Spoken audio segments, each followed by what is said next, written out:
एक छोटा सा मकड़ी का बच्चा एक लड़के की गर्दन तक चढ़ता है और जैसे ही वहां पहुंचता है सीधा उसे काट लेता है।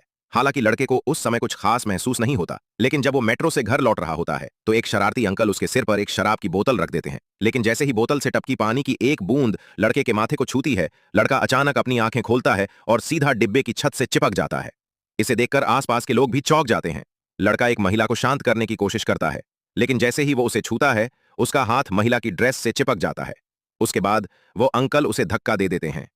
लड़का इस अचानक मिली सुपर पावर से खुद भी हैरान है। उसे समझ ही नहीं आता कि ये सब हो क्या रहा है। घर लौटने के बाद लड़का हवा में उड़ती मक्खी को भी आसानी से पकड़ लेता है। अब तो छोटी छोटी बातें भी पीटर के लिए परेशानी का सबब बन जाती हैं। यह सब जानने के लिए कि उसे मकड़ी के काटने के बाद ये सब कैसे हुआ, वो अपने पिता के पुराने सहकर्मी डॉक्टर कॉनर्स के पास जाता है। तब उसे पता चलता है कि जिस मकड़ी ने उसे काटा था वो तो उसी की पिता की एक पुरानी जेनेटिक रिसर्च का नतीजा थी। इस समय डॉक्टर कॉनर्स भी उसी विषय पर काम कर रहे हैं, के बीच जीन ट्रांसफर टेक्नोलॉजी पर, लेकिन उनकी रिसर्च एक टेक्निकल रुकावट में फंसी हुई है। तभी पीटर अपने पिता की पुरानी नोटबुक से एक केमिकल फॉर्मूला लिखकर उन्हें देता है, जिससे डॉक्टर कॉनर्स को जैसे कोई खजाना मिल जाता है और उनकी रिसर्च में एक बड़ा ब्रेक थ्रू हो जाता है। डॉक्टर एक 3 टांगों वाली चूहे पर प्रयोग करते हैं और उस चूहे का शरीर फिर से पूरा हो जाता है।